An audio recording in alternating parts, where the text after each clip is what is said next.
bienvenue dans Diginove, le podcast qui vous fait voyager dans le monde des nouvelles technologies et vous fait découvrir les multiples domaines de l'innovation. Pour ce dernier épisode de 2023, nous allons parler de IoT ou encore Internet des objets, cette révolution technologique qui transforme nos vies au quotidien.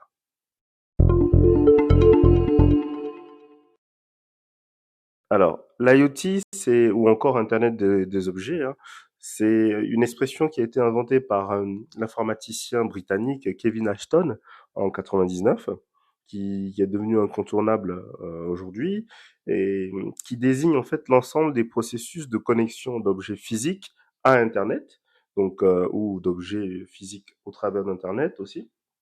Donc, quand on parle d'objets, on veut parler vraiment des objets de notre quotidien, tels que des ampoules, des frigos, les thermostats, plein de petits appareils qu'on a aujourd'hui dans nos maisons et qui peuvent être considérés aujourd'hui comme des appareils intelligents et qui vont permettre de faciliter ou de réguler plus facilement la vie de toutes les personnes qui en possèdent.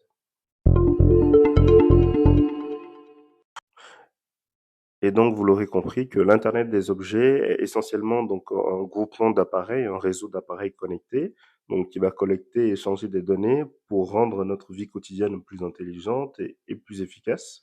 Donc, ces appareils vont, comme je l'ai dit tout à l'heure, vont des thermostats aux voitures connectées, en tout cas, qui va favoriser donc tout un ensemble d'écosystèmes connectés.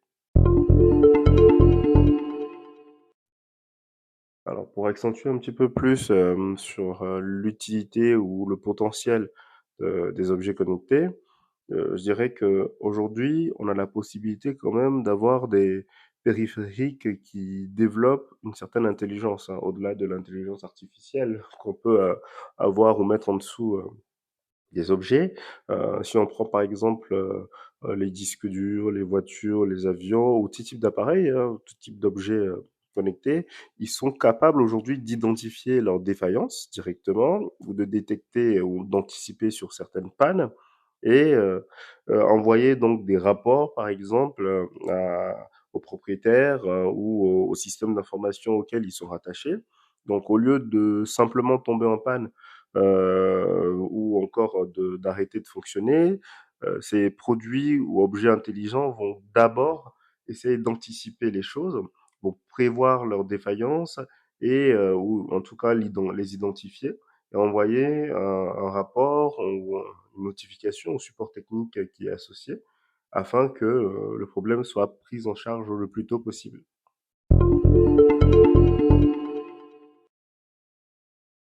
Pour parler un peu de mise en application des IoT aujourd'hui, on a tellement d'applications dans plusieurs secteurs différents, hein. Par exemple, dans le monde du prêt-à-porter, dans le monde des véhicules connectés qu'on connaît un peu plus aujourd'hui, dans l'électroménager, dans la domotique, tout ce qui est technologie de maison, même dans la santé ou le fitness, on a par exemple les fameux Fitbit, etc. Donc, ça fait partie des différentes applications. Pour aller un peu plus en détail, par exemple, dans le secteur médical, les IoT peuvent permettre de développer un système de surveillance à distance et d'avoir des appareils comme des prothèses auditives intelligentes, par exemple, qui vont réguler automatiquement les fréquences en fonction de la personne qui les porte, ou encore une gestion intelligente du lit en fonction de la position de la personne qui est posée dessus. Donc, on y a vraiment un peu pour tout, hein. Si on prend le domaine de l'agriculture, par exemple, on a des applications ou des capteurs plutôt qui vont permettre de surveiller l'environnement des différentes cultures, recueillir des informations pour favoriser le plus de rendement possible, ou encore dans la protection de l'environnement, par exemple, les IoT peuvent être utilisés pour surveiller les niveaux de pollution, capter un certain nombre d'éléments de leur écosystème pour pouvoir produire des indicateurs fiables.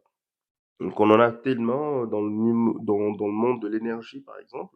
On peut contrôler, par exemple, à distance, c'est ce qu'on fait aujourd'hui, nos lampes, nos ampoules de maison, c'est ce qu'on généralement on l'appelle la domotique. ou encore notre chauffage à distance, ou avoir un certain nombre d'indicateurs qui vont nous permettre de recueillir les informations sur notre consommation énergétique.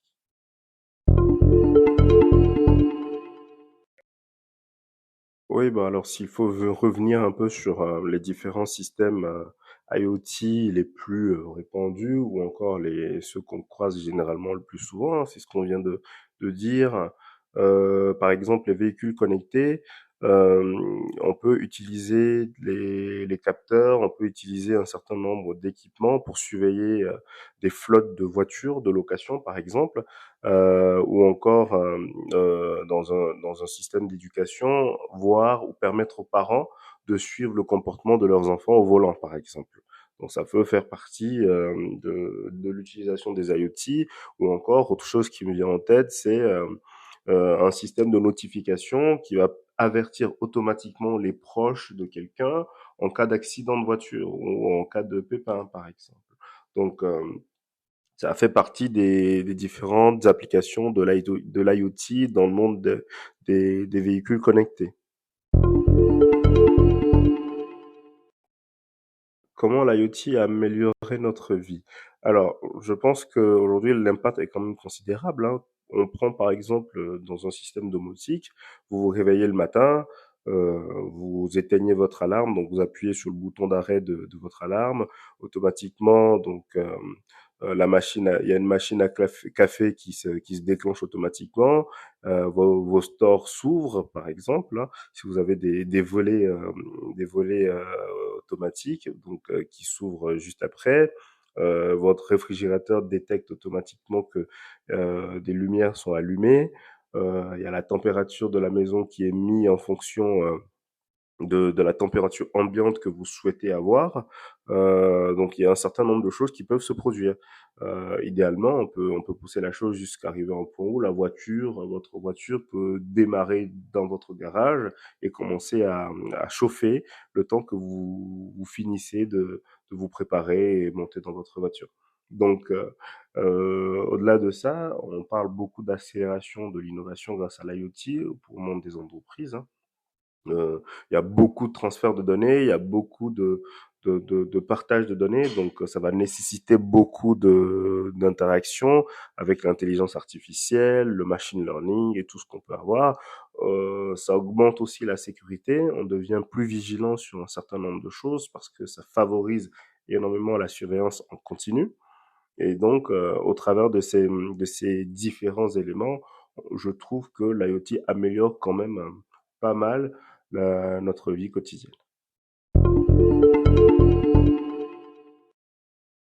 Alors, en termes de défis ou de limites plutôt, je parlerai d'abord des limites de l'IoT. Je pense que on a cette notion de sécurité et de conformité avec la RGPD, qui est quand même très importante à garder à l'esprit, étant donné que les utilisateurs ou les équipements sont constamment connectés. Il n'y a plus, en tout cas, la limite spatio-temporelle avec la vie privée est un peu difficile à déterminer. Donc, le fait qu'il y ait une connexion permanente va exposer aussi en permanence donc la vie de certaines personnes, des habitudes, des données personnelles. Donc, et qui dit données personnelles en jeu, bah, forcément, on parle de technologie, donc il y a risque de piratage, risque de sécurité, risque de vol d'informations.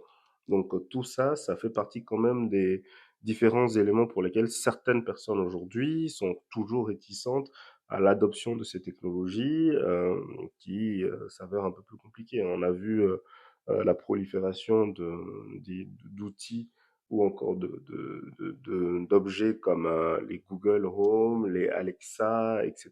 Donc, ça fait partie des choses aujourd'hui où les avis sont encore partagés, quoi. Alors, pour donner quelques chiffres, le nombre d'objets connectés dans le monde aujourd'hui, en tout cas selon les études de Strategy Analytics, qui s'est penché sur la question, ils ont estimé à 22 milliards d'objets dans le monde. Donc, on va dire, ça, c'est un peu l'ensemble de smartphones, enceintes connectées, montres connectées, écouteurs, etc. Donc tout ce qu'on peut avoir en termes d'objets connectés.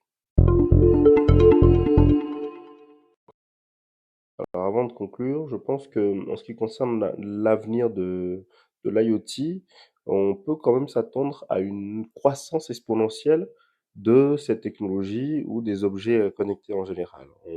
On estime quand même à 41 milliards d'objets connectés d'ici 2025. Donc c'est tout à fait possible en fonction du développement non seulement des objets connectés, hein, mais aussi de toutes les technologies associées, l'intelligence artificielle, le machine learning et tout ce qu'on peut avoir, des capteurs, la nanotechnologie, tout ce qu'on peut avoir, tout ce qu'on peut avoir derrière.